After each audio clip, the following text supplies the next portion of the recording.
السلام علیکم ناظرین، 49 نیوز کے فیس بک لائیو کے ساتھ میں ہوں بابر علی بشارت۔ ناظرین، پاکستان اللہ تعالیٰ کی عظیم نعمتوں میں سے ایک نعمت ہے اور ہمیں پاکستانی ہونے پر بجا طور پر فخر بھی ہے۔ ناظرین، پاکستان کی سالمیت اور پاکستان کا دفاع ہم سب پاکستانیوں پر فرض ہے۔ آج یوم تکبیر کے موقع پر ہم ذکر کریں گے خصوصی طور پر پاکستان کے اس ناقابل تسخیر جو دفاع کا، اور اس کے اندر کام کرنے والے لوگوں کو ہم خراج تحسین پیش کریں گے، اور اس موضوع پہ گفتگو کرنے کے لیے میرے ساتھ موجود ہیں نوجوان صحافی، تجزیہ کار، اور پاکستان سے خاص طور پر خصوصی طور پر جو پاکستان کا ایٹمی پروگرام ہے اس کے اندر جن لوگوں نے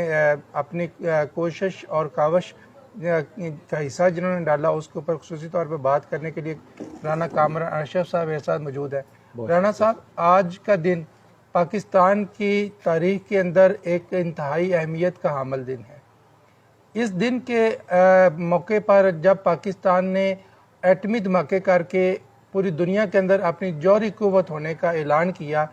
اور پاکستان کے دفاع کو ناقابل تسخیر بنا دیا گیا، آپ اس موقع پہ کیا فرق کہیں گے؟ بہت شکریہ بابر صاحب۔ سب سے پہلے تو اللہ رب العزت کا بارہا شکر کہ اللہ تعالیٰ نے ہمیں پاکستان کے اندر پیدا کیا اور پاکستان کے دفاع کے لیے جو ایٹمی طاقت اور الحمدللہ واحد اسلامی ملک جس کے پاس ایٹمی ہتھیار موجود ہیں وہ بنایا۔ یہ اللہ تعالیٰ کا ہم پہ خاص کرم اور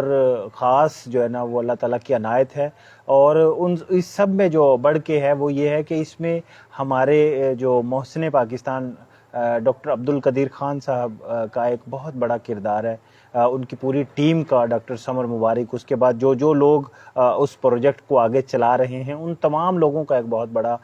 کنٹریبیوشن ہے اس سارے سسٹم کے اندر، اس سارے پروسیس کے اندر۔ اور میں یہ سمجھتا ہوں کہ اللہ کا لاکھ لاکھ شکر ہے کہ ہمارے پاس ایٹمی ہتھیار موجود ہیں، ورنہ یہ جو تھوڑا سا جو ہمارا اللہ رب العزت نے بھرم رکھا ہوا ہے شاید ہمیں اس کے حوالے سے بھی شدید پریشانیوں کا، جس طرح سے ہمارا ازلی دشمن بھارت جو ہر وقت ایئر اسٹرائک یا دیگر منصوبوں کے حوالے سے بناتا رہتا ہے اور پاکستانی فوج جو ہے نا وہ بھرپور طریقے سے اس کا جواب دیتی ہے، تو وہ ایک پیچھے قدم اس لیے بھی ہے کیونکہ پاکستان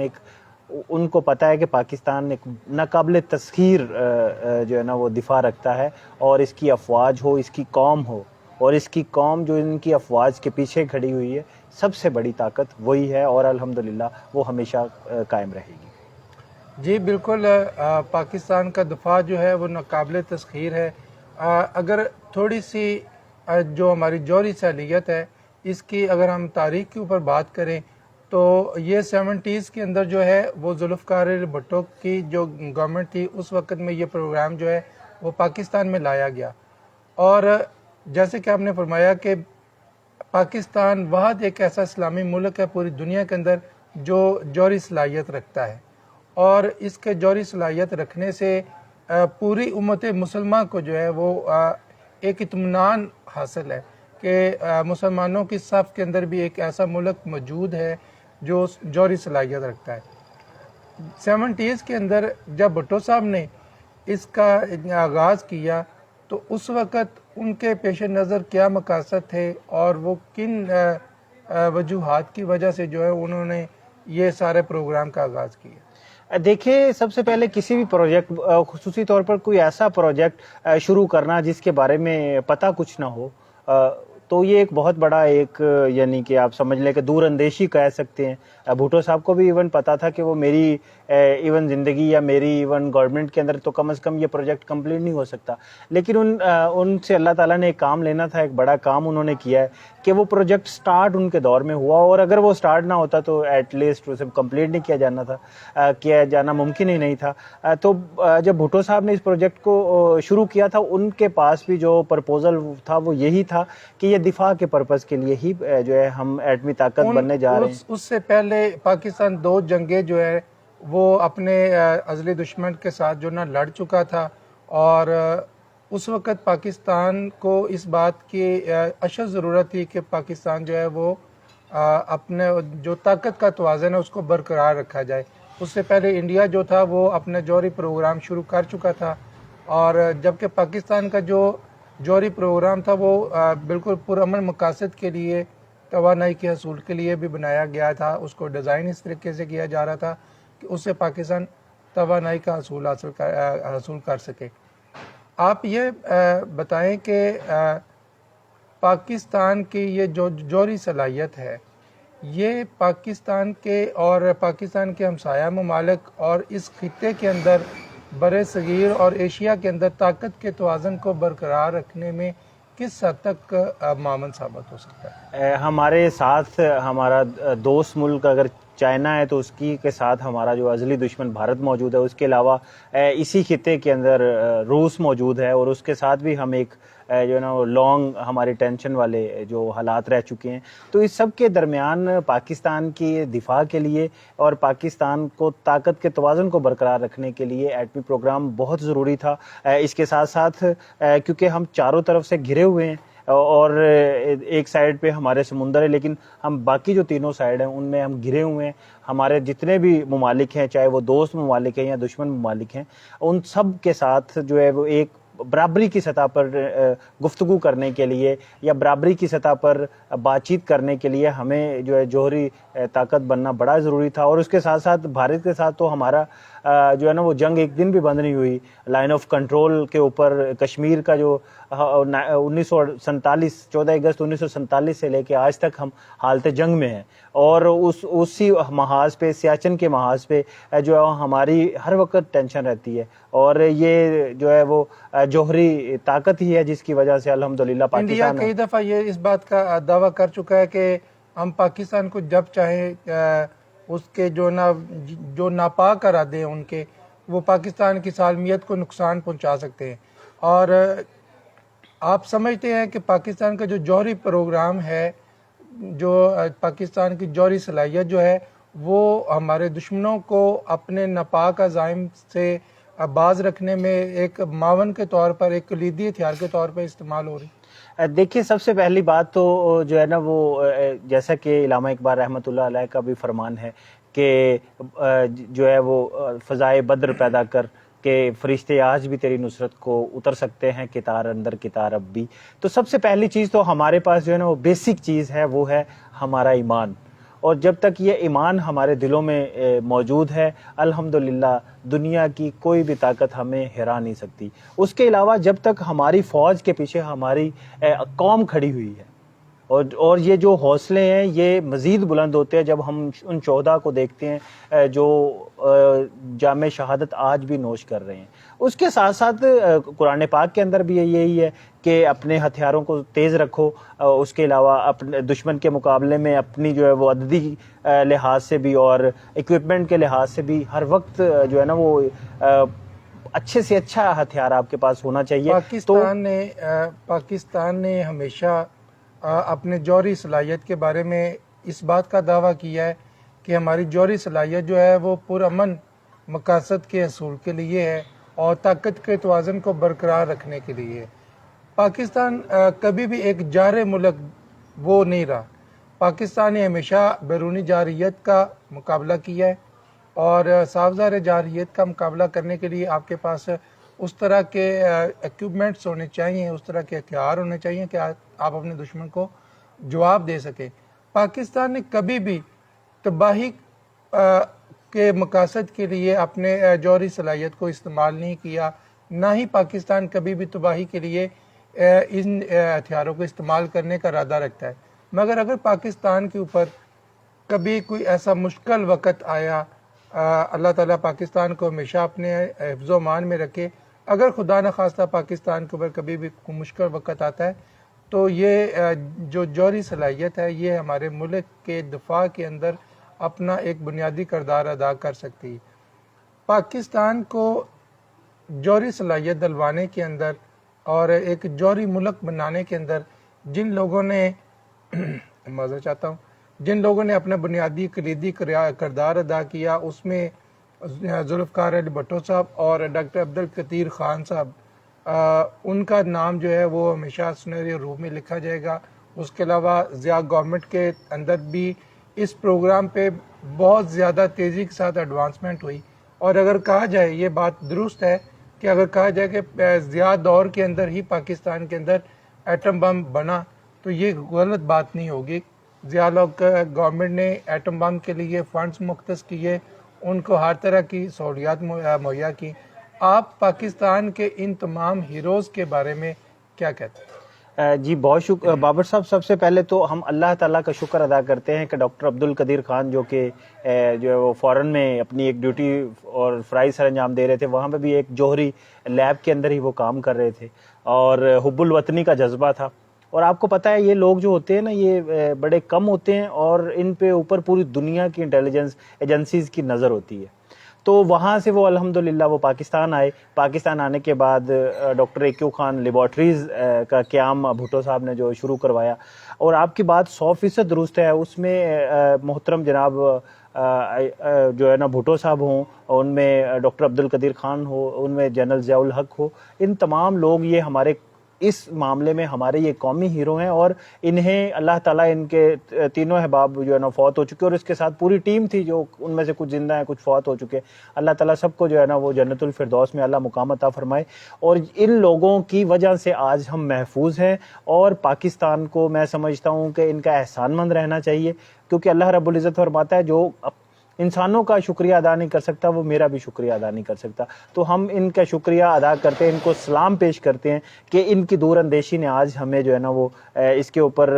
جو ہے نا وہ ہم آج ایک محفوظ ملک میں بیٹھے ہیں. اور اس کے علاوہ میں ایک بات مزید آپ سے کہنا چاہتا ہوں, اس کے اوپر آن دی ریکارڈ بات ہے کہ ڈاکٹر عبد القدیر خان کے انٹرویو میں بھی ہے کہ انہوں نے کہا تھا کہ بی بی کی محترمہ کی جب حکومت آئی ہے کہ ہم بالکل تیار ہیں. اگر انہوں نے محترمہ نے بلایا اور رپورٹ طلب کی, بریفنگ لی اس کے اوپر, تو انہوں نے کہا بھارت جو ہے نا وہ کچھ کرنا چاہ رہا ہے, وہ کچھ دھماکے کرنا چاہ رہا ہے, تو آپ مجھے بتائیں کہ ہم کس پوزیشن پہ کھڑے ہوئے ہیں. تو انہوں نے کہا تھا آپ اگر ہمیں یہ اجازت دیں تو ہم بھارت سے پہلے دھماکے کر کے دکھا سکتے ہیں. اس کا یہ مطلب تھا کہ پاکستان کا project no doubt general Zia الحق کے دور میں کمپلیٹ ہو چکا تھا, لیکن وہ ایک ظاہری سی بات ہے, ایک عالمی تناظر کے اندر یا کچھ دیگر مجبوریاں ہوتی ہیں ملکوں کی, اس کی وجہ سے اسے ہائڈ رکھا گیا تھا. اور الحمدللہ یوم تکبیر 28 فروری اور 28 مئی 1999 کو جو ہے وہ اللہ رب العزت نے وہ ہمیں دن دکھایا کہ جس دن چاگی کے مقام پہ جو کامیاب تجربے کیے گئے, اور چاگی کا پہاڑ جو اس وقت ریزہ ریزہ ہوا, اور وہ آج بھی اس چیز کا گواہ ہے کہ الحمدللہ پاکستان کا جو دفاع ہے وہ اللہ رب العزت کی رحمت کے ساتھ, اللہ رب العزت کے کرم کے ساتھ ناقابل تسخیر ہے. ہم گھاس کھا لیں گے مگر ایٹم بم بنائیں گے, یہ جذبہ ہماری قوم کے اندر پایا جاتا تھا, اور یہ نعرہ جو تھا یہ پاکستانی قوم کے بچے بچے کی زبان پہ تھا. ہم گھاس کھا لیں گے ایٹم بم بنائیں گے, اس کا مطلب یہ تھا کہ پاکستان کے اندر اگر پاکستان اپنی جوہری صلاحیت کا اظہار کرتا ہے تو عالمی سطح پر پاکستان کو تنہا کرنے کے لیے, اس کے اوپر پابندیاں لگانے کے لیے بہت ساری تیاریاں کی گئی تھیں, مگر پاکستانی قوم نے اس کا بھرپور جواب دیا, اور ساری قوم اس نعرے پہ یک زبان ہوئی کہ ہم گھاس کھا لیں گے مگر ایٹم بم بنائیں گے. اس جذبے کو, اس عظمت کو, پاکستانی قوم کی اس ایک جان ہونے کو, اکٹھا ہونے کو آپ کس نظر سے دیکھتے ہیں؟ بابر صاحب یہ جو جذبہ ہے نا, ان کو الفاظ میں بیان کرنا میں سمجھتا ہوں بہت مشکل ہے. ان کو اسی طرح اس کو الفاظ میں کیونکہ قومیں جو ہوتی ہے نا فیصلہ بنیادی طور پہ نہ کوئی ادارہ کرتا ہے, نہ کوئی اسٹیبلشمنٹ کرتی ہے, نہ کوئی بھی نہیں, ہر کسی نے اپنے لیول پہ کام, اپنے ڈومین میں رہ کے کام کرنا ہوتا ہے. لیکن یہ عوام ہے جس کا دفاع ہے, یہ عوام ہے جس کے جذبے نے دیکھ کے آگے جو ہے نا وہ ان اداروں کو راہ کے تعین میں آسانی ملتی ہے. اچھی لیڈرشپ اس سے فائدہ اٹھاتی ہے اور بہت اچھے کام جو ہے نا وہ کرتی ہے. تو ماشاءاللہ جس انداز سے قوم ایک ہو گئی اس ایک نعرے کے اوپر کہ ایٹم بم یا گھاس, تو انہوں نے کہا جی ہم گھاس جو ہے نا وہ کھانا قبول کریں گے, ہم ایٹم بم بنائیں گے. کیونکہ اس وقت قوم کا جو مزاج تھا وہ میں سمجھتا ہوں کہ ہم ایک قوم کو بننے کے لیے جن چیزوں کی ضرورت ہوتی ہے وہ الحمدللہ پاکستانی قوم میں اب بھی موجود ہیں, اس وقت بھی موجود تھی. لیکن ایک اچھی لیڈرشپ میں سمجھتا ہوں اس کے اوپر اعتماد بڑا ضروری ہے. اور اسی طرح اس وقت جو ہے نا وہ جب بھارت نے اپنے جو ہے نا وہ ایٹمی جو ہے وہ دھماکے کرنے کے بعد اپنے آپ کو ایٹمی ملک ڈکلیئر کروایا ہے، تو اس وقت پاکستانی قوم کا جو جذبہ تھا، پاکستانی قوم کا جو ان کا جو مورال تھا وہ اتنا بلند ہو چکا تھا کہ انہوں نے کہا تھا ہم اس چیز کی قیمت، کیونکہ انہیں پتا تھا. دیکھیں اگر ہم 1999 کارگل کا جو واقعہ ہے اس کو ہم دیکھتے ہیں تو کیا تھا، وہ جسٹ ٹریگر پوائنٹ تھا کہ ہم ان کو چیک کر لیں یہ کس لیول پہ کھڑے ہوئے ہیں یہ. اور ایون ہم اگر اس وقت اپنے دھماکے نہ کرتے تو جو کارگل کا جو وار تھی، میں سمجھتا ہوں یہ پورے پاکستان کی وار بن جانی تھی. اور ہمیں اس کی بڑی قیمت عطا کرنی پڑنی تھی، کیونکہ جنگ کبھی بھی کسی ملک کے لیے اچھی نہیں ہوتی. جنگوں کے اندر صرف جانوں کا ضیاع نہیں ہوتا،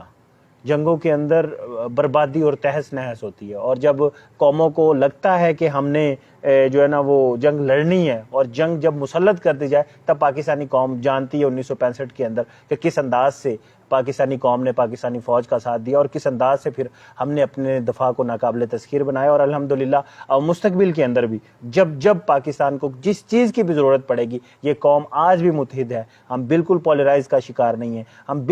الحمدللہ ہم آج بھی بطور پاکستانی کسی بھی ایک قومی جو ایشو کے اوپر اکٹھے ہو سکتے ہیں، اور اس کے لیے بڑے سے بڑا فیصلہ لینے کی ضرورت آج بھی ہے. آج جو کام عمران خان نے کیا ہے، میں سمجھتا ہوں ہزار اختلافات تو ہو سکتے ہیں ان کی پولیٹیکل تھنکنگ سے، لیکن جو رشیا کی طرف انہوں نے قدم بڑھایا، قوم آج ان کے پیچھے کھڑی ہوئی ہے اس چیز کے لیے بھی. ہمارے رشیا کے ساتھ اچھے تعلقات ہوں، ہم ان سے پیٹرولیم مصنوعات خریدیں، سستی پیٹرولیم مصنوعات خریدیں اور پاکستان کو اس جو بڑے چیلنج سے نکالیں. تو میں سمجھتا ہوں کہ آج بھی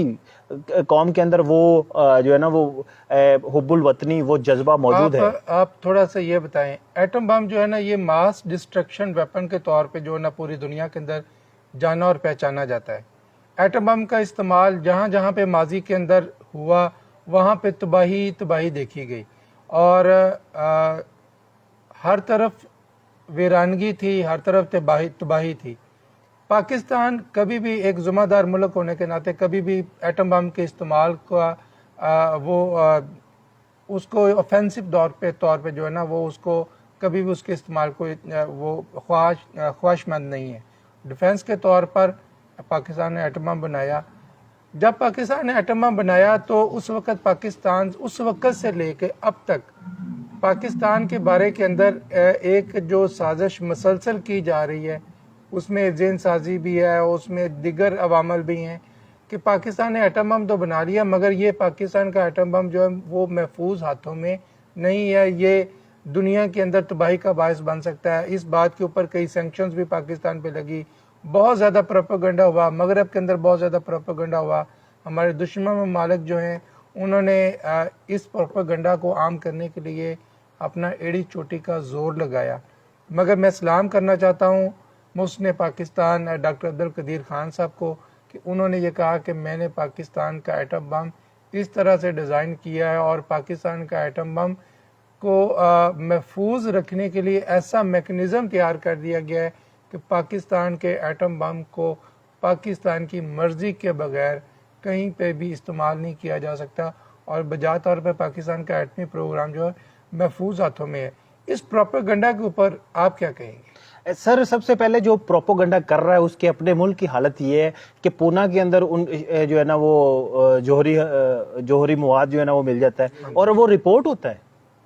یا ایک چیز ہوتی ہے کہ چلے ایک متھ ہے یا ایک جسٹ باتیں ہیں، کوئی حقائق نہیں ہے، ان کا اپنا میڈیا جو ہے نا وہ اس کے اوپر رپورٹ کرتا ہے، رپورٹ کر رہا ہوتا ہے. ٹھیک ہے. اس کے علاوہ دیگر جو علاقے ہیں ان کے اندر سے ان کے جو ہے نا وہ عام ڈرگ ڈیلرز لگا لیں یا جو ویپن ڈیلرز ہوتے ہیں ان کے پاس سے جوہری جو ہے نا وہ ہتھیار اور جوہری مواد ملا ہے. سب سے پہلے اس چیز کو ہمیں بطور پاکستانی ریاست جو ہے نا فیصلہ کرنا پڑے گا. وہ چاہے تو وہ جو ہے نا پچھلی گورنمنٹ کے اندر جیسے ڈس انفو لیب نے ایک 700 میڈیا آؤٹلیٹس کا ایک جو ہے نا وہ اسکینڈل انڈیا کا باہر نکالا تھا، شریواستو گروپ کا.